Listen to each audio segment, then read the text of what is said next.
kita dengarkan kajian kita baik kita buka kajian hari ini dengan baca basmalah bersama-sama. Bismillahirrahmanirrahim. Untuk selanjutnya waktu dan tempat kami serahkan kepada guru kita Dr. Muhammad Yusuf Siddiq Kemal. Tafadhol.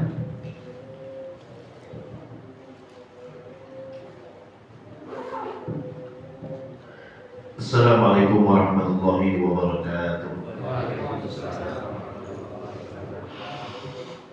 Alhamdulillah wassalatu wassalamu ala Rasulillah sayyidina wa maulana Muhammad ibn Abdullah wa ala alihi wa sahbihi wa man tabi'ahu wa wala amma ba'd.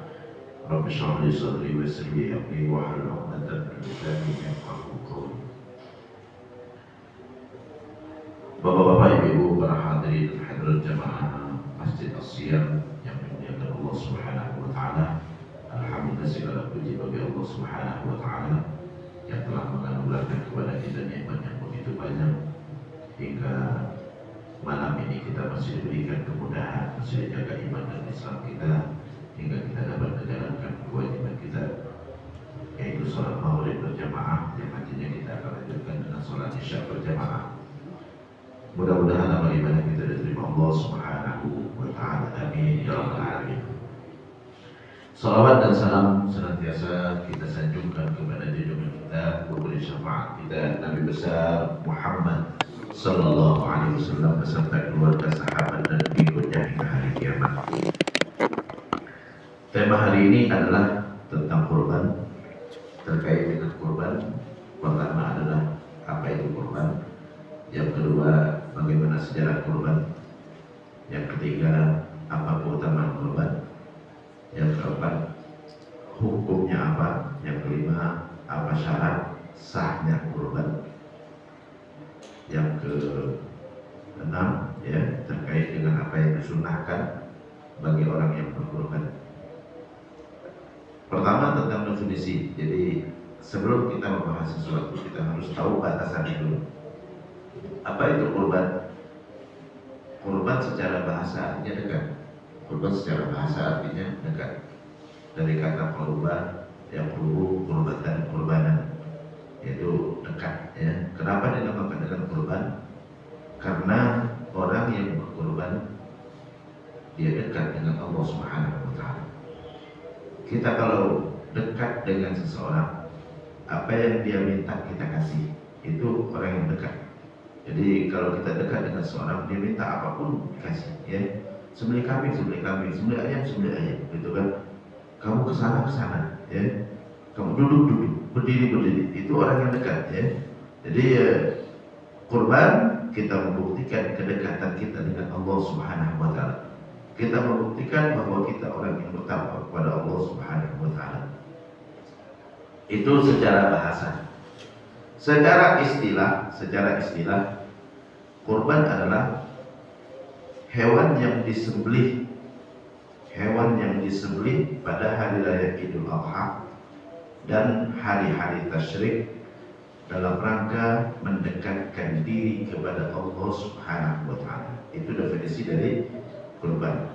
Ini sebagaimana yang disebutkan oleh Asy-Syaikh Abdul Rahman Al-Jaziri dalam kitabnya Al-Fiqhu 'ala al-Madzahib al-Arba'ah, fikih 4 mazhab.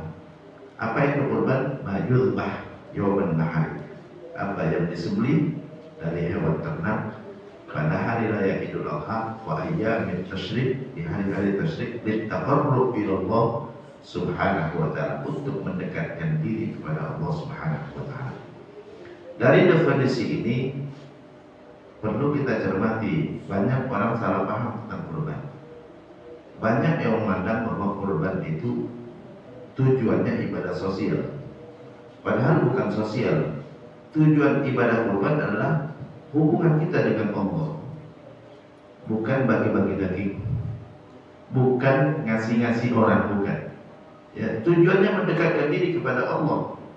Setelah disembelih mau dimakan sendiri pun boleh. Jadi bukan tujuannya bagi-bagi daging. Nah, ini yang banyak kesalahan di masyarakat, menganggap itu ibadah sosial. Yuk, ayo kita memberi dengan kurban, bukan. Ayo kita dekatkan diri kepada Allah dengan kurban. Kita tujuannya mendekatkan diri kepada Allah Subhanahu wa taala. Jadi banyak yang bertanya, Ustaz, kurban baiknya kita sembelih sendiri atau kita kirim? Bukan dikirim. Sejak pertama kali disyariatkan kurban kepada Rasulullah, bukan hanya kurban di masa Rasulullah saja, kurban dari sejak Nabi Adam. Sejak pertama kali disyariatkan kurban, Nabi selalu nyembelih sendiri. Selalu nyembelih sendiri. Bahkan menjelang wafatnya Rasulullah kurban dengan 100 unta, dibeli di Yaman, dibawa ke Mekah. Dibeli di Yaman, dibawa ke Mekah, dan Nabi sembelih sendiri. Kalau tujuannya mau bagi-bagi daging, Nabi suruh sama Ali, kamu berangkat ke Yaman, cari 100 ekor onta, bawa ke Mekah. Kalau tujuannya mau bagi-bagi daging, sembelih di sana, bagikan di sana. Tapi nggak seperti itu, karena ini persembahan pribadi kita dengan Allah Subhanahu wa taala. Setelah kurban disembelih, sudah selesai ibadah kurban. Sudah selesai ibadah kurban. Mau ente makan sendiri soleh, silakan, asal jangan dibuat, ya. Karena itu adalah boleh dipersembahkan kepada Allah Subhanahu wa taala. Mau bagi-bagi juga lebih bagus lagi. Ngajak-ngajak orang makan lebih bagus lagi. Jadi bukan tujuannya mau bagi daging, bukan. Bukan tujuannya supaya kita makan daging juga, bukan. Tujuan kita adalah Allah minta apa, itu yang aku laksanakan. Allah minta sembelih, ya. Allah cuma minta sembelih, enggak ada kata sembelih dan bagikannya. Sembelih. Seperti yang disebutkan di surah Al-Kautsar, a'udzubillahi minasyaitonirrajim, bismillahirrahmanirrahim, inna a'tainakal kautsar fasholli li rabbika wanhar. Ya. Sungguh kami sudah berikan kepadamu nikmat yang banyak, salatlah ikhlas untuk Tuhanmu dan sembelihlah kurban. Sembelih. Allah enggak bilang sembelih kurban, bagikan enggak. Ya, sembelih. Allah minta sembelih, aku sembelih. Kenapa harus nyembelih? Kenapa harus nyembelih? Banyak yang kritik kurban, gitu kan? Ini ya zalim sama hewan, gitu kan? Kenapa harus nyembelih? Untuk memperbaharui ketauhidan kita, supaya kita beriman dengan Allah lebih kuat lagi. Yang maha hidup cuma Allah Subhanahu wa taala. Tidak ada yang hidup di dunia ini kecuali dengan kehendak Allah. Tidak ada yang hidup kecuali dengan kehendak Allah. Manusia hidup karena aku berkehendak. Kalau aku perintahkan sembelih, sembelih. Seperti Nabi Ibrahim. Tapi jangan ditiru, Pak, ya. Kalau aku perintahkan sembelih, sembelih kata Allah, gitu kan? Tapi jangan ditiru untuk manusia, cuma Nabi Ibrahim yang perintahkan. Ya. Hewan, ya, yang hidup aku yang berkehendak kata Allah. Ya, kalau aku bilang sembelih, sembelih. Hewan jangan disembah. Ada yang nyembah sapi, kan? Ada yang nyembah hewan, nyembah monyet, ada yang nyembah monyet. Ngapain ente sembah hewan? Hewan bisa mati di tangan ente. Hewan bisa mati di tangan ente. Jadi kita memperbaharui iman itu setahun sekali. Hewan bisa mati di tangan ente. Jadi ngapain ente sembah? Jangan ente nyembah benda mati, yang hidup pun bisa mati di tangan ente. Dengan ente sembelih. Itu tujuan daripada kurban. Setiap tahun sekali Allah ingin perbaharui iman kita. Ya, jangan ente nyembah yang mati, yang hidup saja bisa mati di tangan ente. Itu Allah ingin buktikan. Itu hidupnya di tangan ente bisa. Ya. Apalagi benda mati, ngapain ente sembah benda mati, gitu kan? Jadi ada yang nyembah sapi, nyembah monyet, ya, nyembah batu, gitu kan? Ya. Jadi itu tujuan dari kurban. Bukan tujuannya bagi-bagi daging. Setelah disembelih selesai, mau disantap sendiri silakan. Ya. Fakulu kata Allah, makan. Silakan makan, silakan santap. Makanya pas Idul Adha, sunnah kita jangan makan dulu sebelum sholat. Supaya apa? Karena Allah akan perintahkan kita nyantap kurban. Fakulu minha, ayo santap oleh kalian, santap. Siapa aja boleh makannya. Yang kurban, yang gak kurban boleh makannya. Sunnah kita makannya karena itu hidangan Allah. Karena hamba Allah yang bertakwa kepada Allah sudah mempersembahkan hewan ternak kepada Allah. Allah gak butuh dagingnya, Allah gak butuh hatinya, Allah gak butuh dalemannya. Silakan santap kata Allah. Fakulu minha, makanlah hewan kurban kata Allah. Wa at'imul ba'isal faqir, ajak makan juga orang yang gak mampu dan orang yang membutuhkan. Ya, jangan dibuang mubazir, ya. Jadi kurban, menyembelihnya itu kurban. Bukan bagi-bagi dagingnya. Bagi-bagi daging itu sedekah. Nomor 2 itu udah selesai kurban. nyembelihnya itu. Jadi kalau kita kirim, kapan itu nyembelihnya? Ya, nyembelihnya itu kita buktikan di depan Allah. Ini saya laksanakan perintahmu ya Allah. Saya buktikan bahwa yang maha hidup cuma Engkau. Ini di tangan saya matinya. Ya, itu tujuan dari kurban. Nabi kurban selama sejak pertama kali disyariatkan tahun kedua Hijriah sampai Rasulullah meninggal, selalu Rasulullah sembelih sendiri. Selalu disembelih sendiri. Menjelang wafat beliau, Rasulullah kurban dengan 100 unta, dibeli sama Ali di Yaman, dibawa ke Mekah. Bisa dibayangkan, jarak Yaman dengan Mekah belum ada truk, ya, belum ada kontainer saat itu, tapi dibawa ke Mekah, disembelih oleh Rasulullah 60 unta sendiri di tangan beliau. 60 unta beliau sembelih sendiri. Jadi kalau bagi-bagi daging, sembelih aja di sana. Tapi bukan tujuannya itu. Kita mempersembahkan sesuatu di hadapan Allah. Ya Allah, inilah kurbanku. Aku laksanakan perintahmu. Aku buktikan aku dekat dengan Engkau. Aku buktikan aku takwa dengan Engkau. Itu tujuannya. Malah sebagian orang kirim transfer nggak pernah nanya, kurban saya udah disembelih belum, gitu kan? Nggak pernah nanya. Kurban saya mana? Mana fotonya? Gitu kan ya? Udah kapan disembelih nih? Gitu kan, nggak pernah. Ya. Apa kadang-kadang menyerahkan ke masjid gitu kan, ya berapa kurban? 3 juta gitu kan, silakan 3 juta gitu kan. Nggak pernah nanya mana kambingnya, nggak pernah nanya kapan disembelihnya. Ini pribadi, ibadah pribadi, bukan ibadah bagi-bagi, bukan. Ibadah pribadi seorang kepada Allah Subhanahu wa Ta'ala. Jadi kurban itu sama dengan haji dan umroh. Itu 3 ini namanya nusuk. Kurban sama dengan haji dan umrah, ini ibadah nusuk namanya, khusus untuk Allah Subhanahu wa Ta'ala, tidak boleh dibatalkan. Nggak boleh dibatalkan. Kalau sudah beli kambing, nggak boleh ditukar, nggak boleh dibatalkan, mati ganti. Karena kita udah janji sama Allah mau persembahkan hewan ternak. Itu kurban.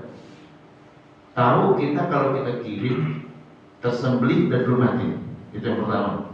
Yang kedua, kambingnya sesuai syaratnya. Yang ketiga, nama kita yang disebut. Allahumma ya Allah, ini kurbanku dan keluarga, gitu kan? Apa nama kita yang disebut? Kalau 1.000 kambing, siapa yang menyebut nama Bapak?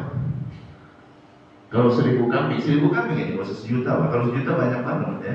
1.000 kambing, siapa yang menyebut nama Bapak, gitu kan, di sana? Jadi ya, itu terkait dengan kurban. Kurban nyembelihnya itu bukan bagi-bagi dagingnya. Ada setelah disembelih, Bapak mau kirim ke Papua, mau kirim ke Palestina, silakan. Bukan tujuannya membantu orang ini kurban.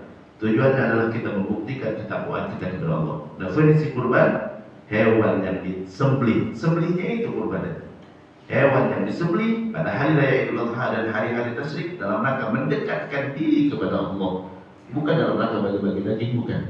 Kalau tujuannya bagi-bagi daging, kita borong daging di pasar, bagi kan, gitu kan? Kalau tujuannya adalah memenuhi kebutuhan manusia, kalau ditanya mau daging mau uang, pasti mau uang, ya. Bukan mau daging atau uang. Uang dikasih daging malah dijual sama dia. Jadi ya, bukan tujuan itu, bukan, ya. Bukan tujuan itu kurban, tujuannya nyembelih. Kita membuktikan di hadapan Allah yang maha hidup cuma Allah. Yang maha hidup cuma Allah. Allah perintahkan apapun aku laksanakan, ya. Kalau Allah perintah seperti Nabi Ibrahim, ya laksanakan. Nabi Ibrahim laksanakan, gitu kan. Tapi kita tidak diperintahkan, ya. Kita cuma diperintahkan diberi hewan, alhamdulillah, gitu kan. Coba kalau diperintahkan kayak Nabi Ibrahim, laksanakan, ya. Apapun yang Allah perintahkan, saya laksanakan, gitu kan. Jadi itu definisi kurban. Hewan yang disembelih pada hari raya Idul Adha dan hari-hari tasyrik dalam rangka mendekatkan diri kepada Allah. Setelah kurban disembelih, kurban sudah selesai. Mau disantap sendiri boleh, ya. Ada yang nanya, Ustaz, kita kalau Idul Adha keluarga biasa kumpul, ya, nyembelih kambing, lalu kita makan, boleh, silakan. Silakan disantap, itu punya Allah Subhanahu wa Ta'ala. Sunnah disantap. Sunnah disantap dengan lahap. Kita nggak ngajak orang. Kalau memang cukup buat keluarga nggak apa-apa, ya. Kalau lebih ya ajak orang, gitu kan. Kata Allah, fakulu makanlah, wa'atimu ajak makan, gitu kan. Ajak makan nomor 2. Kalau itu nggak cukup, ya udah itu makan sendiri, gitu kan. Ya, kalau itu mau ngasih-ngasih nanti kasih duit dia, ya. Kalau mau ngasih-ngasih nanti kasih duit. Jadi ngajak makan itu nomor 2, ya. Nyembelihnya itu yang kurban. Itu definisi dari kurban. Yang kedua adalah, yang ketiga, terkait dengan kurban. Yang kedua, terkait kurban, apa keutamaan kurban? Pertama, kurban termasuk ibadah tertua dalam sejarah manusia. Termasuk ibadah tertua dalam sejarah manusia. Bukan sejak Nabi Ibrahim, tapi sejak Nabi Adam alaihissalam kurban. Karena tauhid itu dari awal, ya. Dari awal diciptakan manusia, Allah sudah tanamkan tauhid. Sejak Nabi Adam sudah ada kurban. Allah ceritakan dalam Al-Quran, watlu alaihim naba'a bnai Adam bil haqqi qarraba qurbanan fatuqbila min ahadihima wa lam yutaqabbal min al-akhar qala la aqtulannak qala innama yataqabbalu Allahu minal muttaqin. Ceritakan wahai Muhammad kepada mereka, kepada umatmu, tentang dua anak Adam, Qabil dan Habil. Tatkala mereka berdua berkurban, idh qarraba, tatkala mereka mendekatkan diri dengan kurban. Idh qarraba qurbanan, tatkala mereka mendekatkan diri dengan kurban, fatuqbila min ahadihima, diterima kurban salah satu, walam yutaqabbal min al-akhar, yang lain tidak diterima. Yang diterima kurbannya Habil, yang tidak diterima kurbannya Qabil. Kok mereka berdua bisa tahu kurbannya diterima atau tidak? Sejarahnya, dari sejak Nabi Adam sampai Nabi Isa, kurban tidak dimakan. Karena itu persembahan kepada Allah, tidak dimakan. Setelah disembelih, dibiarkan. Nanti Allah akan putus api yang nyambarnya, gitu kan? Disambar, diterima, nggak disambar, nggak diterima. Itu cerita dalam Quran, ya. Jadi ini Qabil dan Habil. Qabil nggak diterima karena kurbannya nggak dimakan sama api. Habil diterima karena kurbannya dimakan api, disambar sama api, gitu kan? Qala la aqtulannak, yang tidak diterima langsung iri. Iri biasanya untuk hal yang bukan remeh-temeh, ya. Iri kok Allah, dia dekat sama Allah. Kalau ada bos, ada dua staf, satu merasa yang dekat lebih dekat dengan yang lain, yang nggak dekat iri pasti. Ya, iri pasti. Kenapa dia dekat dengan bos? Kenapa bukan aku? Aku dicuekin, gitu kan? Iri pasti. La aqtulannak, aku akan bunuh engkau. Pembunuhan pertama kali dalam sejarah manusia. Ya, sampai membunuh itu, ya. Kenapa? Karena membuktikan ketakwaan dia kepada Allah, membuktikan bahwa dia dekat dengan Allah Subhanahu wa taala. Qala la aqtulannak qala inna ma yataqabbalu Allahu minal muttaqin. Yang diterima kurbannya yaitu Habil mengatakan, Allah cuma terima kurban dari orang yang bertakwa kepada Allah. Jadi harus kita takwa dulu kepada Allah, ya, baru bisa diterima kurban kita. Buktikan ketakwaan kita kepada Allah, baru kita berkurban, ya. Jadi itu kurban. Jadi kurban sejarahnya dari sejak zaman Nabi Adam sampai Nabi Muhammad, semua nabi kurban. Sampai Nabi Muhammad, semua nabi kurban. Bahkan dulu Bani Israel, nabinya, nabi-nabi Bani Israel, dulu kalau mereka ngaku sebagai Rasul, umatnya akan mengatakan, ya, coba buktikan kurban dulu. Kurban mau dimakan api atau tidak? Kalau dimakan api berarti inti kurbannya diterima, berarti inti bertakwa, maka kita percaya. Kalau tidak, maka tidak. Itu diceritakan Allah dalam Al-Quran. Innallaha ahida ilaina alla nu'mina li rasulin hatta ya'tiyana bi qurbanin ta'kuluhun nar. Allah sudah janji sama kami, kata Bani Israil, tidak perlu kami beriman dengan Rasul siapapun sampai dia kurban dulu dan kurbannya dimakan api, baru kami mau beriman, ya. Jadi dulu nabi-nabi semua kurban sampai Nabi Muhammad SAW. Banyak yang bertanya, Ustaz, kurban dulu atau akikah dulu? Kalau orang-orang kayak kita nggak usah mikirin akikah, orang-orang kayak kita nggak usah mikirin akikah. Tidak ada satu nabi pun yang akikahkan dirinya. Saya kasih catatan, tidak ada satu nabi pun yang mengakikahkan dirinya. Akikah itu beda dengan kurban. Akikah itu kebiasaan orang Arab di masa jahiliyah yang diluruskan oleh Nabi. Jadi Nabi luruskan. Dulu orang Arab di masa jahiliyah, jadi cuma ada di Arab itu. Akikah itu dulunya cuma ada di Arab, tidak pernah ada nabi-nabi terdahulu akikah. Ya, carikan ayatnya, carikan hadisnya, nggak ada, nggak akan ketemu. Jadi akikah itu sejarahnya, dulu orang Arab di masa jahiliyah sebelum Nabi jadi Rasul itu udah terbiasa kalau ada anak lahir mereka sembelihkan kambing. Buat apa? Dagingnya dipersembahkan kepada berhala, darahnya diambil diusapkan ke kepala bayi supaya tidak diganggu jin. Itu sejarah awalnya, sejarah awal akikah. Saat Nabi diutus oleh Allah Subhanahu wa taala, sahabat bertanya, ya Rasulullah, ma hukmul uquq? Apa hukumnya akikah? Awalnya Nabi mengatakan innallaha la yuhibbul uquq. Allah nggak suka akikah. Kenapa? Karena dipersembahkan kepada berhala. Awalnya Nabi mengatakan Allah tidak suka kepada akikah. Tapi sahabat nanya terus, ya Rasulullah, ini akikah udah jadi kebiasaan. Anak lahir kita biasa sembelihkan kambing, susah orang meninggalkan kebiasaan. Akhirnya kata Rasulullah, kalau mau akikah, dagingnya jangan dipersembahkan kepada berhala, tapi dagingnya dimakan. Kepala bayi jangan dikotori dengan darah, tapi dicukur. Saat lahir Hasan dan Husain, satu-satunya akikah yang dilaksanakan oleh Rasulullah. Nabi kasih contoh. Hasan dan Husain lahir, Nabi langsung sembelihkan kambing, itu pun satu-satu, bukan dua-dua. Ya. Nabi kapsan satu kambing, Hasan satu, Husain satu.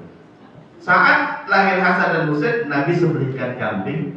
Nabi langsung bilang sama Aisyah, Aisyah, dimasak, kita makan. Mana bayinya? Mana Hasan dan Husain? Langsung dicukur sama Nabi, bersihkan, diusapin parfum, jangan dikotori. Makanya ulama terkait dengan akikah ada dua pendapat. Ya. Akikah ulama nggak sepakat, tapi kalau kurban ulama sepakat kurban disyariatkan. Tapi kalau akikah ulama ada dua pendapat. Mazhab Hanafi mengatakan tidak disyariatkan, karena Nabi bukan dalam rangka mensyariatkan, tapi dalam rangka meluruskan.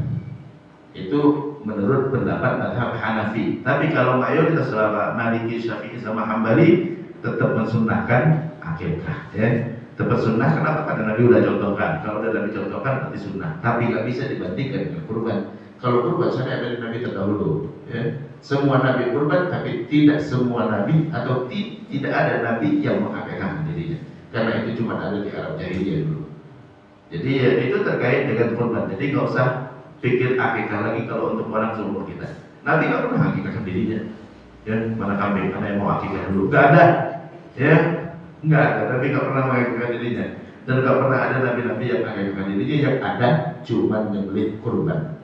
Nabi semua kurban, karena kurban bukti orang itu dekat dengan Allah Subhanahu wa Ta'ala. Nah itu sejarah kurban. Ya.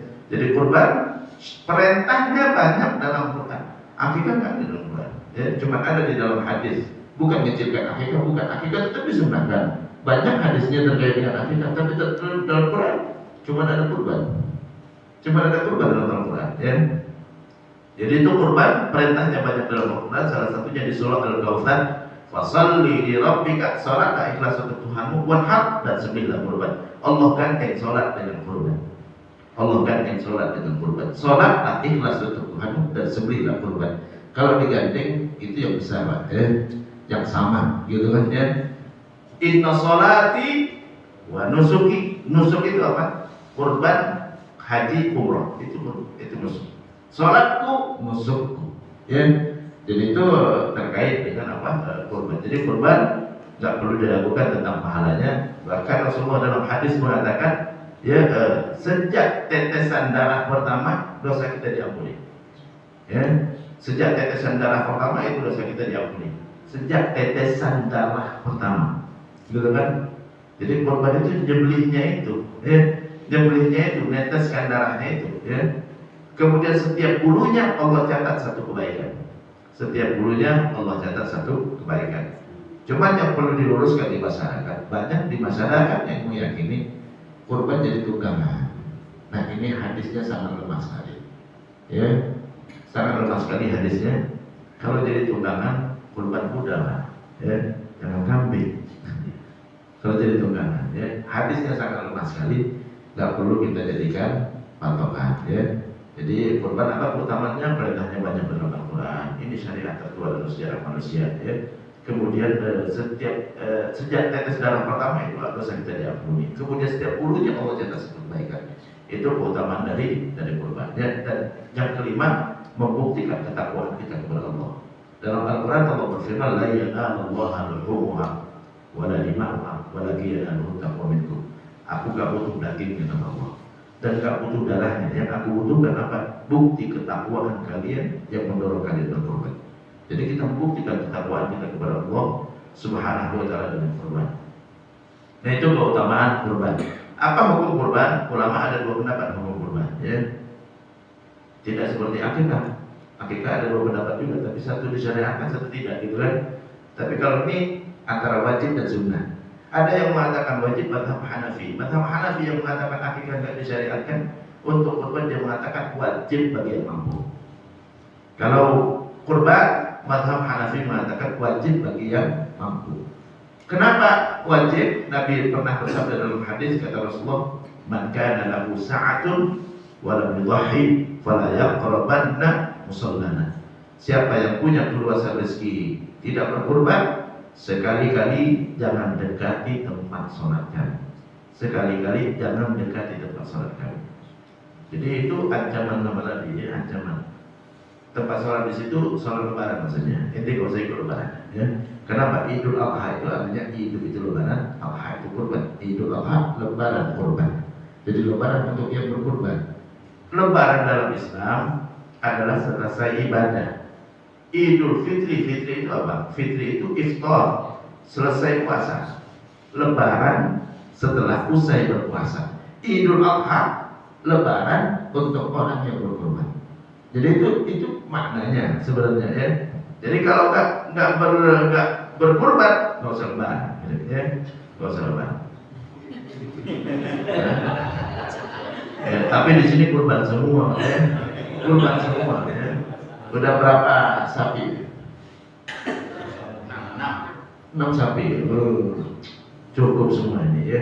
Jadi udah kurban semua di sini, ya, subhanallah, ya. Jadi dulu waktu saya di Maroko, saya 14 tahun di Maroko, ya. Itu istri saya pernah di Maroko juga, ya. Jadi waktu di Maroko semua orang kurban. Susah nyari orang nggak kurban. Karena kalau nggak kurban dianggap nggak lebaran. Kalau nggak kurban dianggap nggak lebaran. Jadi anak-anak akan nanya, Pak, kita tahun ini lebaran nggak? Ya, jadi nanyanya gitu, kita lebaran nggak? Lebaran, mana lebarannya katanya? Jadi kambing itu udah namanya lebaran. Mana lebaran? Itu lebarannya udah diikat tuh, ya. Itu lebaran udah diikat di atas, ya. Dulu orang Maroko biasanya rumahnya di atasnya ada atap, ya. Ditaruh di atas, dibelinya di atas. Dulu saking Maroko, Raja Maroko itu khawatir kambing habis, sempat dilarang, Pak, kurban. Tahun depan tidak boleh ada yang kurban, ya. Sempat dilarang gitu. Orang pada beli dan langsung taruh di atas. Diikat di atas, dibeli sendiri, mereka nggak ada di masjid, nggak nyembeli di masjid, mereka dibeli sendiri, semuanya beli sendiri dan makan sendiri, Pak. Ya, nggak ada bagi-bagi daging, siapa yang mau menerimanya, ya. Jadi siapa yang mau menerimanya semua orang kurban. Jadi dibeli sendiri, mereka udah canggih dibelinya, ngulitinnya, motong-motongnya, masaknya. Itu udah canggih semua kalau orang Maroko. Jadi semua orang kurban. Kenapa? Kalau nggak kurban, anaknya nanya, Pak, lebaran nggak kita? Ya. Hal ada dulu katanya, kita punya lebaran nggak? Mana lebarannya? Mana lebarannya katanya? Mana lebaran? Itu udah diikat di atas, ya. Udah diikat di atas. Jadi kambing itu namanya lebaran, Id katanya, ya. Idul Adha. Jadi mazhab Hanafi hukumnya adalah wajib bagi yang mampu. Apa ukuran mampu? Ukuran mampu yang memiliki harta yang cukup nisab zakat. Jadi kalau ada tabungan 80 juta ke atas, ya, wajib dia berkurban menurut mazhab Hanafi. Ada lagi sebagian ulama mengatakan mampu di situ adalah dia punya uang cukup untuk kurban, ya. Dia punya uang 10 juta, kebutuhan dia cuma 7 juta, 3 juta masih lebih, maka wajib dia kurban, ya. Dan itu terkait dengan kurban mazhab Hanafi hukumnya wajib. Madhab mayoritas ulama Maliki, Syafi'i sama Hambali hukumnya adalah sunnah muakkadah. Sunnah muakkadah itu artinya dilakukan berpahala, ditinggalkan tidak berdosa, ya. Tapi Nabi selalu berkurban. Nabi selalu berkurban. Nah itu hukum daripada kurban, ya. Kemudian apa syarat kurban? Syarat kurban itu ada 3, ya, terkait dengan orang berkurban. Yang kedua terkait dengan hewan yang dikurbankan. Yang ketiga terkait dengan cara menyembelihan. Terkait dengan orang yang berkurban, syarat sahnya adalah pertama muslim. Kalau non muslim, ya, tidak sah kurbannya. Non muslim tidak sah kurbannya, tapi bisa dianggap hadiah. Hadiah. Jadi bukan kurban tapi hadiah. Orang non muslim boleh kasih hadiah sama kita, tapi yang nggak boleh dia kasih kurban. Sebagai kurban tidak, karena kurban ibadah. Ya, kalau hadiah sama non muslim boleh kita terima hadiah, asalkan yang dibeli kita. Ya, jadi kalau ada orang non muslim ikut bawa kambing juga nggak apa-apa, terima sebagai hadiah. Kalau nggak mau nanti saya kasih alamat saya, ya. Kirim ke sana ke kurban, gitu ya. Jadi itu kalau hadiah boleh, tapi kalau sebagai kurban tidak, dia syaratnya muslim. Yang kedua, baligh. Anak kecil tidak perlu dikurbankan. Anak kecil nggak ada dosanya. Yang butuh kurban itu orang yang dosanya banyak, ya, yang dosanya banyak, yang butuh masuk surga, yang belum tentu masuk surga. Kalau anak kecil pasti masuk surga. Jadi nggak usah, Ustaz saya kurban Ustaz sapi atas nama saya, istri saya, anak saya ada anak 5 jadi semuanya, ya jadi 7, gitu kan? Nggak usah kalau anak Pak. Kalau anak dia nggak butuh itu, ya, karena dia pasti masuk surga lah, ya, dosanya belum ada. Yang butuh itu orang-orang yang banyak dosa itu yang perlu berkorban, ya, karena sejak tetes pertama itu tetes darahnya ampuni dosa, itu yang dibutuhkan. Jadi nggak usah atas nama orang lain, ya, nggak usah atas nama anak yang belum balik. Yang ketiga, berakal. Orang gila nggak perlu dikorbankan juga. Orang gila mati masuk surga otomatis, Pak. Nggak ada dosa dia. Kita yang waras dia belum tentu masuk surga. Jadi yang orang gila itu pasti masuk surga kalau dia meninggal. Dan kita waras yang belum tentu masuk surga, ya. Jadi syaratnya berakal. Semua ibadah syaratnya berakal. Karena orang gila nggak ada dosanya dia. Jadi yang kita yang butuh masuk surga ini yang perlu Allah berkorban. Yang keempat, mampu. Artinya punya uang cukup untuk berkorban, ya. Nggak perlu juga ngutang-ngutang, ya. Kecuali kalau dia sanggup untuk bayar. Ustaz, boleh nggak kurban ngutang? Boleh, asal sanggup bayar, ya. Ustaz, ukuran sanggup bayar, kita punya aset yang cukup untuk bayar hutang, ya. Kita punya mobil, ngutang beli kurban kambing berapa? 3 juta, ya.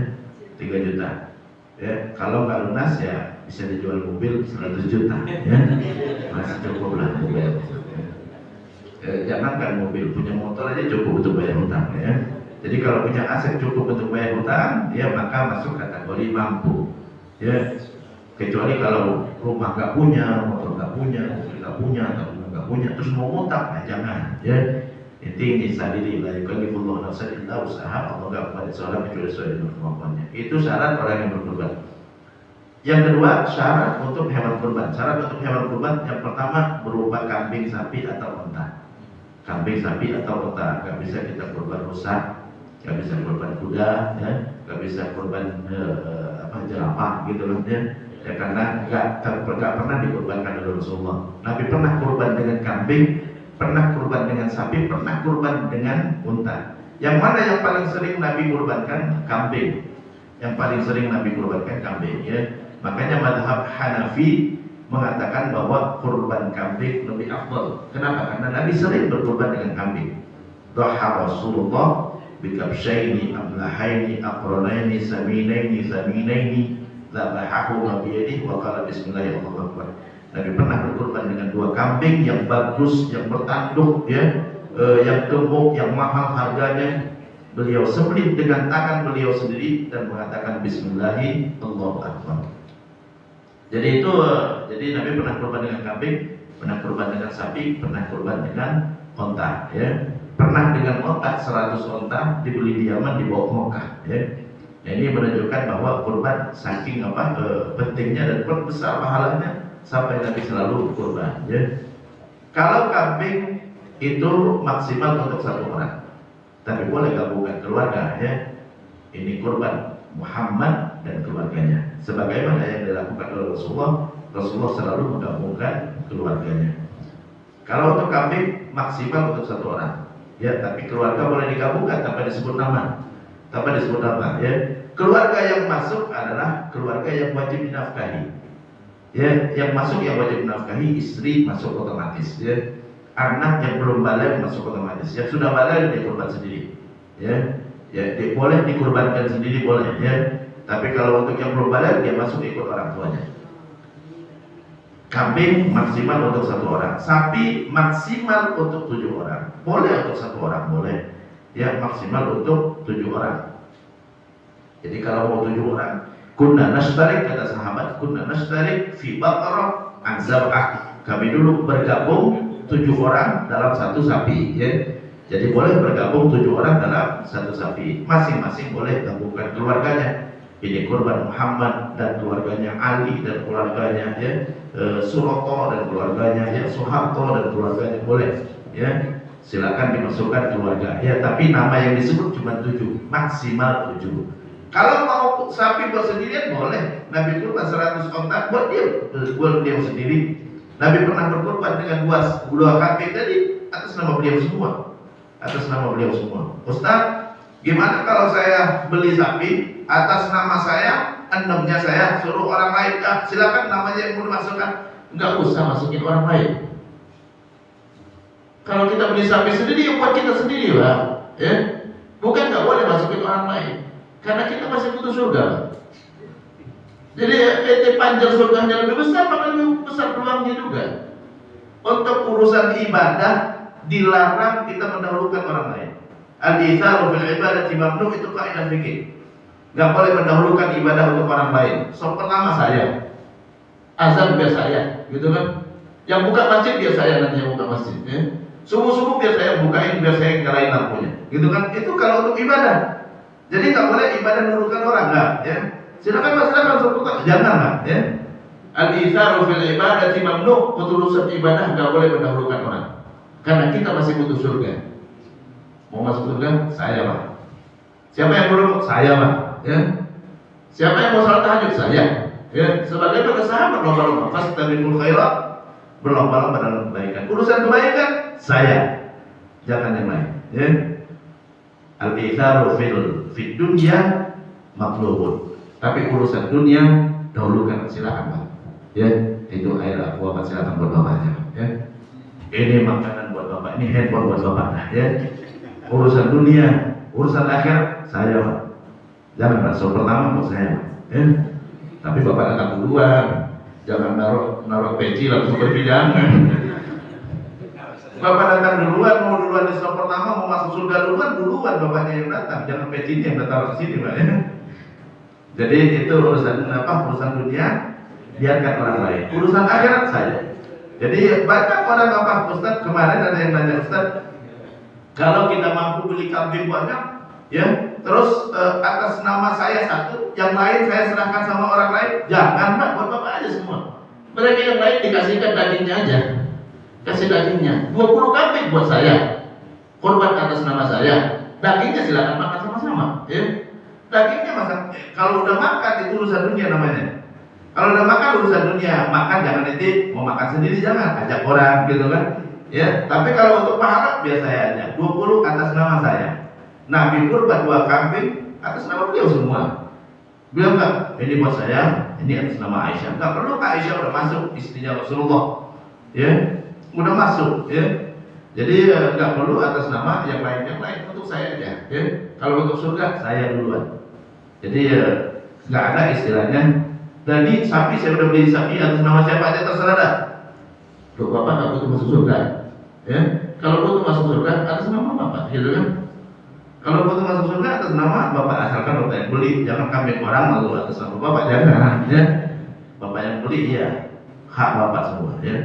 Jadi nggak ada istilahnya bagi-bagi kambing, bagi-bagi sapi, bantu orang mau kurban, tidak, ya.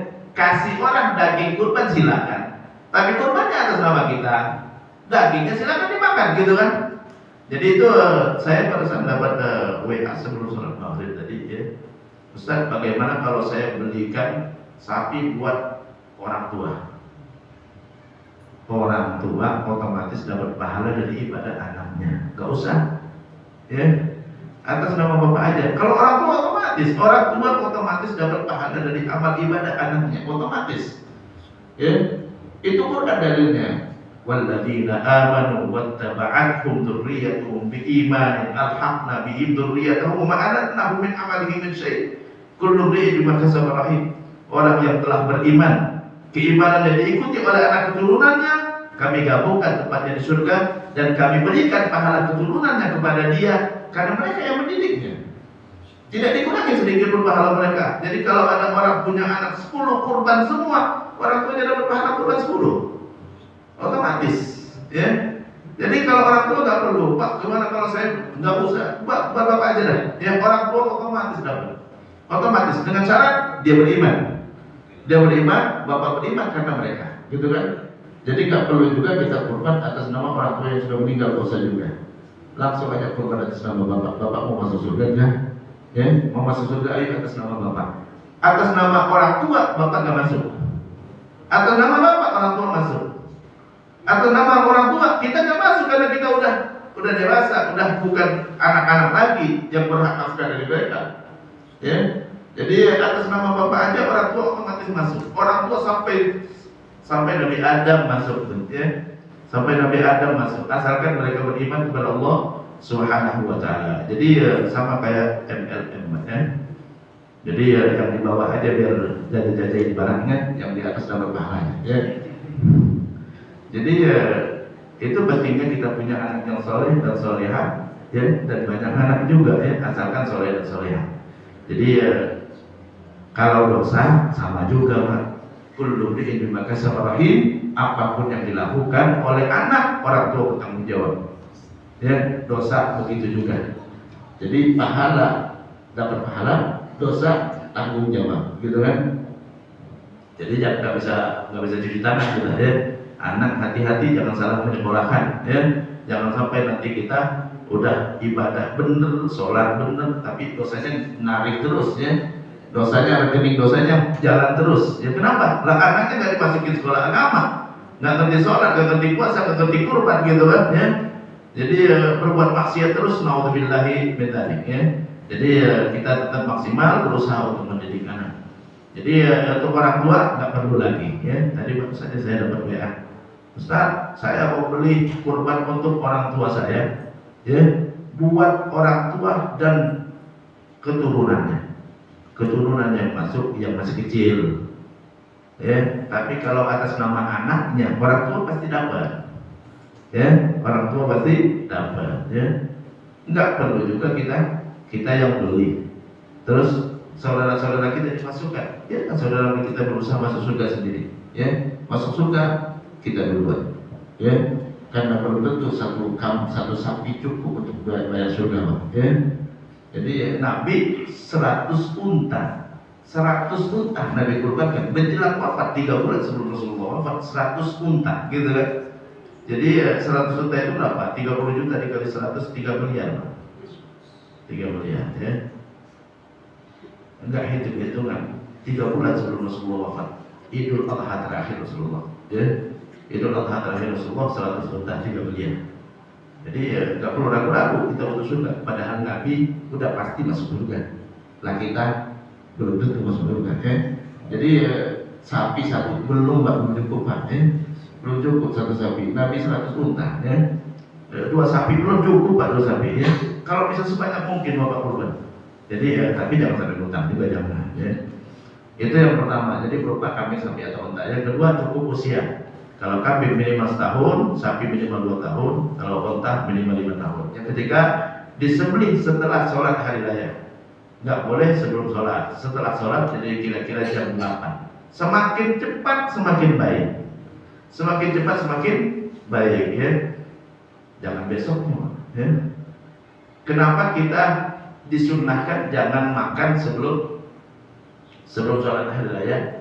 Idul Adha sunnah jangan makan. Supaya apa? Nanti habis sholat kita sembelih kurban, kita masak, kita sarapan pagi dengan hidangan Allah Subhanahu wa taala. Bukan makan bubur ayam, Pak, ya. Nggak makan dari sebelum sholat, katanya sunnah nggak makan. Habis sholat langsung nyari bubur ayam, nyari kurban, hidangan Allah. Allah perintahkan untuk dimakan. Fakulu, makan serta Allah. Jadi sunnah kita hari raya Idul Adha jangan makan yang lain di dalam kurban. Hari raya Idul Adha jangan makan yang lain di dalam kurban. Makanya 4 hari itu haram puasa. Idul Adha 3 hari tasyrik, 4 hari itu haram kita puasa. Supaya apa? Nyantap kurban, bukan nyantap kurban ayam, ya. Jadi makanya Idul Adha itu hari raya besar dalam Islam. Kenapa? Karena makan daging, ya, makan daging. Kalau Idul Fitri, ya, makan ayam pun cukup. Tapi kalau Idul Adha minimal kambing kita makan. Jadi itu hari raya besar dalam Islam. Jadi setelah sholat raya berakhir baru di akhir hari tasyrik sebelum matahari terbenam. Yang keempat, syarat yang keempat, tidak boleh ada cacat. Tidak boleh ada cacat. Ya, Nabi dalam hadis menyebutkan tidak sah kurban. Ya, tidak ada pahala kurban yang pincang, yang matanya rusak, ya, yang jelas pincangnya, yang pincang, yang jelas pincangnya, yang sakit, yang kurus, yang terpotong dari anggota tubuhnya, buntutnya terpotong, kupingnya terpotong, hidungnya, karena ini persembahan kepada Allah. Bukan tujuannya mau bagi-bagi lagi, kita persembahkan sesuatu kepada Allah yang terbaik, yang sempurna, nggak boleh ada yang terpotong sedikit pun. Nah itu syarat dari hewan kurban. Ya, ada syarat yang menyembelih. Pertama harus orang Muslim. Yang kedua adalah dengan pisau yang tajam memotong saluran darah, saluran pernapasan dan saluran makanan. Ya, yang ketiga, sebagian ulama mengatakan baca Bismillah. Kalau mazhab Syafi'i nggak wajib baca Bismillah. Ya, baca Bismillah. Kalau mazhab Syafi'i yang penting Muslim cukup. Ya, nggak harus baca Bismillah. Mazhab Syafi'i mayoritas ulama mengatakan harus baca Bismillah. Ya, nah ini terkait dengan kurban. Karena waktu saya cukupkan sampai di sini. Kalau ada yang bertanya silakan. Wassalamualaikum warahmatullahi wabarakatuh. Silakan Bapak Ibu yang ingin bertanya. Assalamualaikum warahmatullahi wabarakatuh. Tadi yang telah sampaikan oleh Pak Ustaz tadi, yang ingin saya tanyakan mengenai bagian dari hewan kurban tersebut, karena ada para Ustaz pun menyatakan bahwa yang berhak mendapatkan bagian dari itu ada 3. Korban, warga di sekitarnya, dan fakir miskin. Itu bagaimana? Oke, terima kasih ya. Terkait dengan kurban, tidak ada yang berhak. Semua sunnah makannya. Jadi tidak ada yang berhak, nggak ada.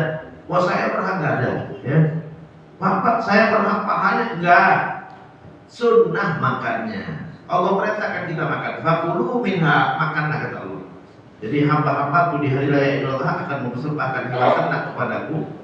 Nanti aku akan hidangkan buat kalian. Silakan santap. Sunnah disantap. Jadi bukan berhak, bukan. Ya, sunnah disantap. Makanlah kata Allah. Ajak makan orang yang tidak mampu dan orang yang membutuhkan. Kita bagi, nggak kita bagi. Yang penting sunnah disantap. Ya, disantap. Jadi kurban punya Allah Subhanahu Wa Taala, bukan punya yang berkurban. Karena udah dipersembahkan kepada Allah. Udah dipersembahkan kepada Allah. Tadi barusan ada yang nanya, Ustaz, kalau pas malam lebaran lalu kambing kita dicuri orang, ya, ada 2 kemungkinan. Dia curi buat disembelih atas nama kurban, sah, selesai kan? Dia makan, dia nggak curi punya siapapun, itu punya Allah, ya. Tapi jangan sampai ada yang nyuri juga nanti, ya.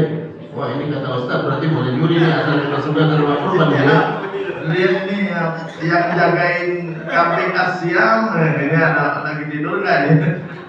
Kata Ustaz gak nyuri, itu punya Allah, ya. Makanya dulu Nabi kalau udah beli kambing buat kurban, Nabi gak karungin sendal. Nabi karungin sendal, ya. Jarang orang cerita sendal ini, Pak, ya. Nabi karungin sendal supaya beda dari kambing yang lain. Di sendal itu dikasih nama Muhammad.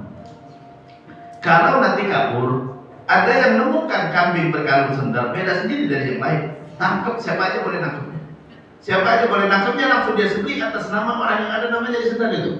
Bismillahirrahmanirrahim, ya Allah terimalah ini kurban Muhammad, ada tulisan Muhammad di situ. Ya. Lalu setelah disembelih, siapa aja boleh makan. Ya. Ini darahnya dilumurin ke sendalnya lalu digantung. Ya. Pemiliknya nanti cari sendalnya. Kalau ketemu sendalnya sudah berlumuran darah, berarti udah disembelih. Ya Allah terimalah kurban. Ya. Yang makan siapa aja boleh. Ya. Siapa aja boleh makannya karena itu punya Allah Subhanahu Wa Taala. Kalau nggak ketemu sendalnya, beli lagi kambing dong. Ya karena Bapak udah janji sama Allah mau mempersembahkan kambingnya nggak tersembelih, Pak. Nah itu terkait dengan apa? Itu tadi ya kurban. Jadi tidak ada yang berhak. Yang berkurban, yang tidak berkurban, sunnah makannya. yang kaya, yang miskin sunnah makannya dan makruh ditolak. Kadang-kadang ada sebagian orang dikasih kurban, Pak maaf Pak, jangan Pak, ini bukan daging biasa, ini hidangan Allah Subhanahu wa Ta'ala. Bila perlu panggil tukang masak yang paling canggih, ya, masakkan dengan masakan yang seenak mungkin, saya mau nyantap dengan lahap. Semakin lahap nyantapnya maka semakin besar pahalanya. Itu kurban. Beda dengan daging juga di pasar lah, ya. Jadi itu kalau kita santap dengan lahap itu besar pahalanya. Berarti kita nyantap hidangan Allah dengan lahap. Sama kalau kita undang orang makan dengan lahap senang tuan rumah, ya. Jadi makanya kita jangan makan dulu, jangan makan sebelum sholat. Supaya apa? Supaya lapar. Supaya lapar nanti pas sudah nyembelih kurban langsung dimakan, ya. Santapan pagi dengan lahap karena lapar itu besar pahalanya. Makanya sunnah jangan makan. Tapi orang sudah nggak makan, nanti habis itu makan bubur ayam. Itu yang salah itu. Nggak makan di situ supaya lahap makan daging kurbannya. Jadi bukan katanya sunnah puasa, bukan puasa namanya. Kita aja sunnah jangan makan. Sama dengan orang ngajak, Pak besok sarapan pagi di rumah saya, jangan makan di rumah Pak, ya. Supaya apa? Supaya lahap nyantap sarapannya, gitu kan? Semakin lahap Bapak nyantap maka tuan rumah akan senang. Dan Allah yang tuan rumahnya Idul Adha nanti. Allah tuan rumahnya silakan santap dengan lahap. Jadi kurban usahakan disembelih secepat mungkin supaya kita nyantap kurban. Nyantap kurban sarapan pagi, jangan yang lain, jangan bubur ayam, jangan risol, jangan apa gitu kan, jangan lontong, ya. Yang kita sasar adalah kurban, ya. Usahakan seperti itu. Nah ini jarang di Indonesia. Kalau di Maroko, habis sholat orang nyantapnya kurban, nggak ada nyantap yang lain. Ya, langsung sembelih kurban, langsung dikulitin, langsung dipotong-potong, langsung dibakar. Ya, hari itu cuma makan daging kurban. Sunnah hari itu jangan makan yang lain.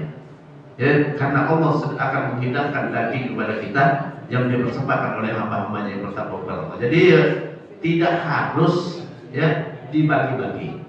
Ya, tapi memang sunnah dibagi tiga. Sunnah itu artinya sebaiknya dibagi tiga. Sebagian buat kita sekeluarga, ya. Sebagian lagi kita ngajak orang makan, ya. Kita ngajak orang makan, sebagian lagi kita sisihkan untuk fakir miskin. Ya, ngajak orang di sekitar kita, tetangga-tetangga, teman-teman gitu kan, ya. Dan sebagian lagi kita sisihkan buat orang miskin. Supaya apa? Jangan sampai orang miskin nggak kebagian, ya. Nggak kebagian. Allah Taala. Ada lagi? Silakan. Waalaikumsalam warahmatullahi wabarakatuh. Berkaitan dengan kebiasaan atau pemahaman bahwa orang yang berkurban mulai tanggal 1 Zulhijjah nggak boleh potong kuku, boleh potong rambut, ya itu gitu. Oke, terima kasih. Ini belum sempat saya jelasin tadi, ya. Yang disunahkan bagi mereka yang kurban, yang pertama nyembelih sendiri, sunnah nyembelih sendiri, ya. Yang kedua, kalau nggak bisa nyembelih sendiri, minta sembelihkan orang lain, tapi sunnah disaksikan. Itu yang kedua. Yang ketiga, bagi yang sudah berniat berkurban, yang dimaksud dengan berniat berkurban ini, dia sudah beli kurbannya, sudah beli kambingnya, itu namanya berniat. Karena niat nggak akan sah kalau belum melakukan, ya. Jadi udah beli kambingnya, yang udah berniat kurban, kalau sudah masuk Idul Adha, masuk Zulhijjah, maka sunnah jangan potong rambut, jangan potong kuku. Sunnah bukan wajib, ya. Jadi bukan nggak boleh, tapi sebaiknya jangan dipotong rambut dan kukunya sampai nanti setelah disembelih kurbannya, ya. Setelah disembelih. Orangnya atau kambingnya? Orangnya, bukan kambing, orangnya, ya. Jadi orangnya. Kenapa sunnah jangan potong rambut, jangan potong kuku? Supaya cepat nyembelih kurbannya. Ini rambut udah gatel nih, ya. Kukunya udah mulai panjang nih, ya, udah ganggu banget. Jadi kalau mau potong, cepat sembelih kurbannya. Makanya tadi saya katakan sunnah secepat mungkin kita sembelih kurban. Jadi itu tujuannya. Sama dengan orang haji. Orang haji nggak boleh potong rambut, nggak boleh potong kuku, benar nggak, Pak? Supaya cepat tuntaskan hajinya. Karena haji sama kurban nggak boleh dibatalkan. Batal ada hukumannya, ganti, ya, ganti. Jadi kurban, haji, umroh nggak boleh dibatalkan. Makanya jangan potong rambut, jangan potong kuku supaya cepat tuntaskan. Kalau nggak tuntas, keburu mati, kambingnya beli lagi, Pak. Ya, ini kurban. Jadi nggak sembarangan, nggak seperti puasa sunnah. Kalau puasa sunnah batal, ya udah selesai, gitu kan? Ya. Tapi ini nggak, kurban ini namanya nusuk, ibadah khusus untuk Allah Subhanahu Wa Taala. Kurban, umroh, haji Ini adalah nusuk namanya, tidak boleh dibatalkan. Ya, kalau batal ada hukumannya. Kalau kurban hukumannya beli lagi, kalau haji hukumannya haji lagi. Dan nyembelih kambing, nyembelih unta, bukan nyembelih kambing, kan nyembelih unta kalau haji batal. Haji batal nyembelih unta, ya. Kalau umroh batal, ya ulang lagi plus sembelih kambing. Nabi pernah nggak batal umroh. Nabi pernah batal umroh karena nggak bisa masuk kota Mekah. Tahun ke-6 Hijriah, Nabi berangkat untuk umroh dicegat di jalan. Udah niat umroh, ya dicegat di jalan, nggak boleh masuk Mekah, gitu kan? Kapan kata Nabi bolehnya? Tahun depan. Bikin perjanjian. Saat itu Nabi langsung sembelih kambing. Sembelih kambing nggak boleh. Umroh kan sunnah. Yaudah deh, balik aja, anggap aja saya nggak umroh. Nggak bisa. Umroh harus tuntas sampai selesai, sama dengan kurban haji. Sembelih kambing, ya tahun depan Nabi balik lagi. Tahun depan, karena janjinya tahun depan. Ya. Jadi kapan kalau balik? Tahun depan, tahun 7 Hijriah Nabi umroh lagi. Jadi ya nggak bisa dibatalkan, gitu, ya. Ini ya hati-hati. Jadi kurban nggak sembarangan. Kita kirim keluar dari mana? Pertama, yang jamin kurbannya tersembelih. Yang kedua, siapa yang jamin kurban itu tersembelih atas nama bapak? Ya, karena ini ibadah khusus yang nggak boleh dibatalkan. Jadi bukan sekedar bagi-bagi daging, bukan. Ini persembahan kita kepada Allah Subhanahu wa Ta'ala. Ya, Allah Ta'ala. Jadi itu kenapa nggak boleh potong kuku, bukan haram tapi makruh supaya cepat kurbannya dituntaskan. Karena rambutnya udah gatel, kukunya udah panjang gitu kan ya. Sama dengan orang haji kan kalau lagi ihram nggak boleh pakai parfum, nggak boleh pakai sabun yang ada parfumnya gitu kan ya. Ini udah gatel di badan nih gitu kan, mau mandi mau pakai sabun udah nggak bisa. Ini cepat tuntaskan, cepat tawaf, cepat sa'i, cepat gunting rambut supaya tuntas dan nanti boleh melakukan yang dilarang tadi ya. Allah Ta'ala. Saja apa disampaikan tadi ya Pak. Jadi misalkan orang daftar kurban gitu ya, biasanya kan pakai nama istri, nama anak gitu ya. Tapi tadi aku sampaikan tadi berarti daftar kurban itu pakai nama kepala keluarga aja. Semua yang sebaiknya. Iya. Sebaiknya saja. Sebaiknya. Kalau misalkan dia pakai nama anak misalkan, itu apakah harus anak misalkan pakai nama bini gitu? Otomatis masuk juga enggak ya saja? Enggak. Tetap kepala keluarga. Iya. Itu harus kita teruskan atau biarkan saja. Oke. Yang kedua, sekarang kan kalau ini saat hewan kurban itu terpusat di daerah-daerah kotaan. Jadi memang, jadi kalau istilahnya bagi-bagi daging ya wilayah kota yang banyak. Betul. Tapi wilayah terpencil itu yang kelaparan kan banyak ya. Iya. Sehingga banyak istihad yang terjadi adalah kurban wilayah terpencil. Di daerah. Yang kedua adalah jadikan dari kurban sebagai kornet. Itu seperti apa saja? Ya, karena banyak lembaga-lembaga zakat itu yang demikian gitu. Iya. Oke, terima kasih ya. Yang pertama tadi kalau bisa disarankan atas nama kepala keluarganya ya. Jadi tadi udah saya katakan kalau untuk ibadah itu nggak ada bagi-bagi ya. Istri mau tahajud itu tahajud ya. Jangan saya tahajud kalau kamu tahajud, nggak usah ya. Mau masuk surga masuk aja surga sendirian ya. Yang lain ajak kalau mau ayo, kalau nggak udah ya. Jadi terkait dengan ibadah juga mendahulukan orang. Ibadah saya duluan ya. Ibadah saya duluan. Jadi kalau bapak beli kambing, udah atas nama bapak ya. Istri otomatis masuk, istri ikut suami ya. Istri ikut suami, anak-anak yang belum balik ikut bapaknya, otomatis ya.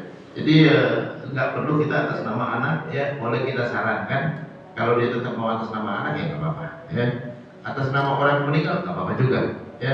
Boleh kita sarankan Pak, kalau untuk orang tua yang sudah meninggal otomatis dia dapat dari anaknya, mending atas nama bapak aja gitu kan. Orang tua otomatis dapat ya. Orang tua otomatis dapat. Nah, ini terkait dengan yang pertama. Yang kedua, bagaimana dengan di kampung-kampung banyak orang yang nggak makan daging. Sebaiknya setelah kita sembelih dagingnya yang kita kirim. Jadi yang lembaga zakat, saya juga di lembaga zakat juga. Tapi hal yang seperti ini udah susah untuk kan. Susah diluluskan udah ya. Susah diluluskan orang udah ini ayo kurban ke pelosok gitu kan ya. Harusnya lembaga zakat itu datang ke masjid-masjid mana daging yang mau dikirim, kita kornetin, boleh. Tapi udah biar mereka sembelih dulu persembahkan dulu kepada Allah, udah yakin sah, karena ini ibadah pribadi kepada Allah. Udah yakin sah, baru dagingnya dipotong-potong, ya baru kita kornetin, gitu kan? Yang kita kirim adalah daging yang sudah tersembelih. Cuma dapat duitnya dari mana kalau begitu? Ya karena udah disembelih, gitu kan ya. Nah, ini itu yang repot itu, ya. Ini yang masyarakat yang susah ininya. Jadi itu yang repotnya. Kalau seandainya datang ke masjid mana daging yang mau dikirim, dapat duitnya dari mana? Jadi itu yang repotnya, ya. Jadi udah susah diluruskan. Jadi supaya masyarakat memahami, saya kepengennya masyarakat memahami bahwa itu ibadah pribadi, bukan bagi-bagi daging tujuannya. Kalau mau bagi-bagi daging, nanti setelah disembelih dagingnya silakan dikirim. Silakan dikirim. Sudah sah, silakan dikirim. Ya. Jadi pastikan kita sembelih sesuai dengan syarat-syaratnya.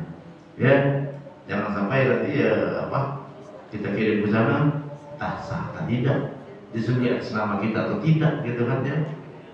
Di hari kiamat nanti ada catatan amal kita. Loh, saya nggak pernah kurban. Ya, siapa yang kurban? Ya. Jadi kadang-kadang ya itu kurban di daerah diserah-serahkan itu aja gak pakai nama, Pak. Nah ini yang repot lagi, Pak ya. Diserahkan itu ini bukan bagi-bagi kambing, bukan. Tujuannya bukan bagi-bagi kambing. Tujuannya adalah kita ibadah, mempersembahkan sesuatu kepada Allah Subhanahu wa taala. Ya, jadi kalau mau bagi-bagi daging, ya, kalau mau bantu orang, kirim transfer uang aja, Pak. Kalau mau bantu orang, transfer uang, karena uang yang mereka butuhkan. Malah yang ngantri kadang-kadang, gitu kan. Nah ini mereka jual lagi, benar nggak, Pak? Nggak boleh kurban, daging kurban, kulit kurban pun nggak boleh dijual, Pak. Karena itu punya Allah Subhanahu wa taala. Nabi dalam hadis mengatakan, man ba'a jilda udhiyatihi fala udhiyatalah. Siapa yang menjual kulit kurbannya maka tidak sah kurbannya, karena itu punya Allah. Yang beli pun nggak sah. Ya kenapa? Karena dia membeli dari orang yang tidak sah menjualnya. Ini masjid boleh dijual nggak, Pak? Punya Allah, nggak boleh dijual, Pak. Kurban tadi dipersembahkan seorang hamba kepada Allah, itu punya Allah, nggak boleh dijual, hanya boleh dinikmati. Kan Allah bilang 40 makanlah. Wa'atimu, ajak makan orang yang nggak mampu dan orang yang membutuhkan. Jangan dijual. Ustaz, kulitnya kita nggak bisa kelola, gitu kan? Cari tukang masak yang jadi masak kulit, Pak. Ya, kalau udah jadi rebutan orang. Ya, atau potong-potong kulitnya, potong-potong aja, Pak. Potong-potong masukin kantong. Nanti mereka silakan cari cara sendiri bagaimana masaknya.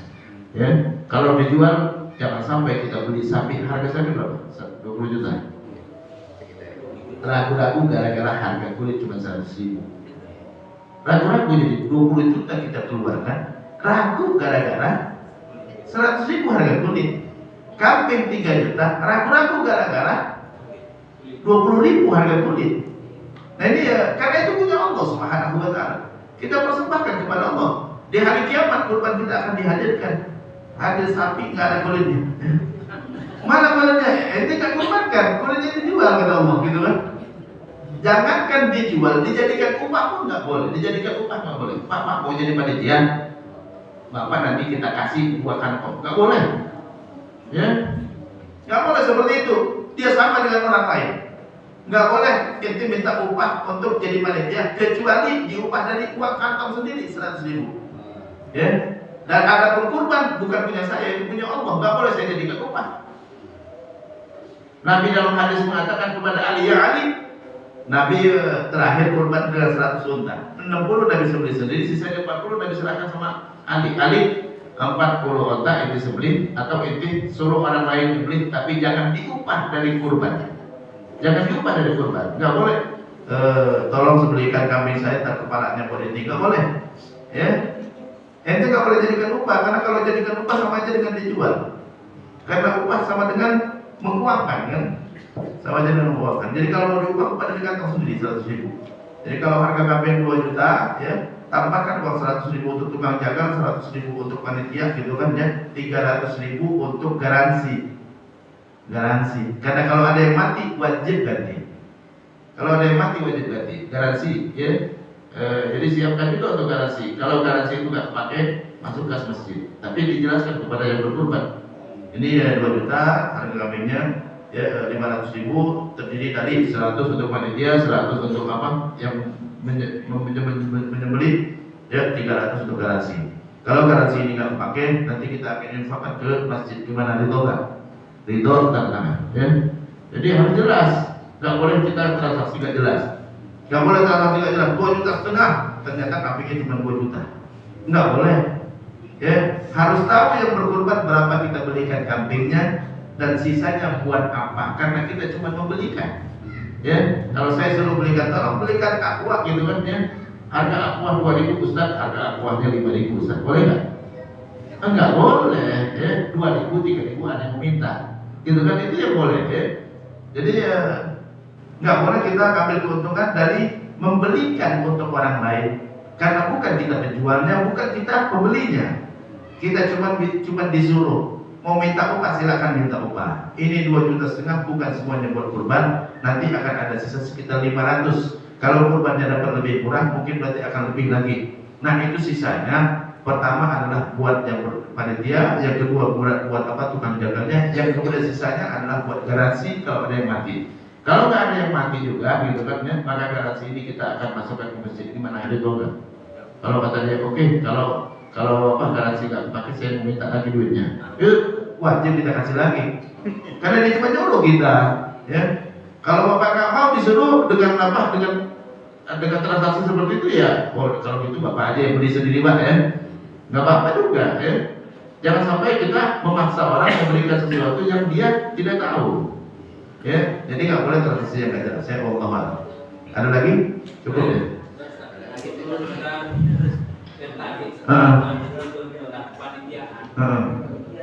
Jadi untuk panitia itu sebaiknya bagaimana? Soalnya yang terjadi selama ini kita selalu beranggapan panitia itu seakan-akan berhak mendapat sebungkus lagi gitu. Nah ini menjadi apa, kebiasaan kita ya. Ternyata salah kan. Jadi untuk meluruskan itu dan menegaskan itu, saya minta penjelasannya juga. Oke, ditegaskan sama panitia kalian. Jadi panitia ada upahnya nih, 100.000, 200.000 terserah ya. Nanti diambil dari uang kurban. Tidak ada keistimewaan dalam hal daging kurban, karena itu punya Allah ya. Kalian silakan nyantap, silakan ngambil sama dengan yang lain. Jadi nggak ada yang jadi upah di situ. Jadi nggak boleh dijadikan upah ya. Untuk panitia khusus dapat 2 kantong, 3 kantong nggak boleh. Ya, karena dia sama dengan orang lain. Adapun nanti setelah dibagi-bagi masih banyak sisanya, ya siapa aja boleh ngambil, siapa aja. Ya, tapi jangan juga ditahan-tahan supaya sisa, jangan. Ya, ditahan supaya sisa jangan. Ya, nanti akhirnya ditimbangannya sedikit-sedikit jadinya ya, supaya sisa banyak, supaya panitia dapat sisa. Jadi nggak boleh juga direncanakan. Direncanakan nggak boleh. Nggak boleh direncanakan dan nggak boleh tahu sama tahu. Al-ma'ruf ini kaidah fikih, al-ma'ruf urfan kal mas'ul syar'an. Tahu sama tahu hukumnya sama dengan disyaratkan, sama aja dengan dijanjikan. Walaupun nggak dijanjikan tapi tahu sama tahu ya. Tapi bapak-bapak nggak dikasih apa-apa, iya tahu lah, pokoknya ya, gitu kan ya, nggak boleh. Itu ketentuannya mungkin begini Pak. Sebelum kita membagi ke warga, kita udah hitung kebutuhan dagingnya sekian kilo, warga ada 400, nanti dibuat 400 bungkus. 400 bungkus. Bukan, kita buat 450. Jangan 400 bungkus ya. Kalau kita mau jadi 450, khawatir ada yang datang tidak termasuk, ya boleh aja. Bukan untuk kita, bukan. Ya, tahu-tahu nggak ada yang datang lagi. Tapi kalau tahu nggak bakalan ada yang datang lagi, jangan. Ya. Jadi ya, wah ini udah dibagikan kupon 400 gitu kan ya. Antisipasi ada orang luar, ya ditambahkan 10-20 ya terserah. Ya. Tahu-tahu nggak datang, ya ini baru. Ya. Bukan niat pertama. Ini bosatnya, kebetulan semua ini panitia ini. 400 yang sudah disiapkan. Panitia ada 50, dibuat 450, 50 buat panitia. Itu tidak boleh berarti kan? Panitia udah termasuk di 400? Iya. Udah, nggak usah ditambah lagi. Ya nanti ditambah uang. Ya dikasih uang. Upahnya dari uang, bukan upah dari kurban. Karena kurban punya Allah. Nggak boleh kita jadikan upah, nggak boleh kita jual. Ya, karena itu punya Allah Subhanahu Wa Taala. Ya. Nah, ketentuan upah gimana? Hah? Kesepakatan. Makanya tadi ya kesepakatan itu ya. Jadi ya Tadi kan semua kesepakatan, Pak. kesepakatan. Kasih tahu sama yang berkorban. Ya. Kan mereka nyerahkan uang berapa? Kalau untuk satu orang berapa? 3.200.000 ya. 3.200.000 berapa untuk upahnya, berapa untuk kambingnya. Ya. Antisipasi harga kambing atau harga sapi bisa ditawar, ya kasih tahu juga. Kalau nanti ada kelebihan ternyata bisa ditawar, ya maka kembalinya kemana uang itu. Jadi nggak boleh kita transaksinya nggak jelas, ya. Ya. Tapi kan tadi jawaban korban itu kan sebenarnya bagi. Maknanya adalah bagi-bagi tersebut semua orang gitu. Bagi semua orang. Lalu kemudian apa namanya hak tersebut itu karena ada kepanitiaan, lalu kemudian hak tersebut diberilah gitu bagi mereka yang kemudian bantu-bantu. Apakah itu bisa terpenuhi? Diistimewakan tidak, nggak boleh diistimewakan. Hanya boleh diberi upah dari luar korban karena korban punya Allah. Nggak boleh kita jadikan upah, ya. Jadi ya, kita boleh upah dari luar korban. Jadi yang tadi 3.200.000 silakan disisihkan berapa buat upah. Ya tadi udah saya usulkan ada garansi, Pak. Ya usulkan ada garansi. Jadi garansinya harus disisihkan juga. Khawatir ada yang mati. Nah garansi itu entah nanti untuk infak masjid atau gimana. Ya silakan nanti disepakati dengan yang berkorban. Kalau ternyata nggak ada yang mati, nggak ada yang sakit. Kalau ada yang sakit kan wajib diganti juga karena nggak boleh kita korban dengan yang sakit. Iya. Terkait yang salah korban itu bagian waktu. Seumpama kita punya utang kendaraan atau utang rumah, boleh nggak kita berkorban? Utang rumah maksudnya cicilan rumah. Oke, cicilan rumah kan mampu dibayar. Ya. Kira-kira setelah di luar daripada cicilan, sisanya itu masih ada nggak? Ya. Atau orang kadang-kadang punya cicilan rumah, tapi tabungannya ada juga. Itu enggak, ya. Jadi ya nggak dihitung, ya nggak dihitung. Bahkan untuk bayar wajib zakat pun nggak dihitung utang yang cicilan rumah. Ya, kita punya tabungan 100 juta, tapi rumah masih cicil, tetap wajib zakat 100 juta. Wajib zakat 100 jutanya, ya. Jadi nggak bisa, oh ini kan rumah saya ini saya masih punya utang 200 juta. Ya kalau mau nggak bayar zakat 100 juta itu bayarkan, tinggal 100 berarti. Dan nggak ada tabungan lagi, nah itu baru, ya. Tapi kalau 100 juta masih dipegang sama dia, maka dia wajib zakat, walaupun cicilan belum lunas. Jadi ya cicilan itu nggak ngurangin kewajiban zakat, ya nggak mengurangi kewajiban zakat, nggak mengurangi standar kemampuan untuk berkorban, kecuali kalau di tangan kita udah nggak ada lagi harta yang bisa kita pakai buat bayar zakat, nggak ada lagi harta yang dipakai buat bayar kurbannya. Nah ini baru kita dianggap nggak mampu memohon, ya.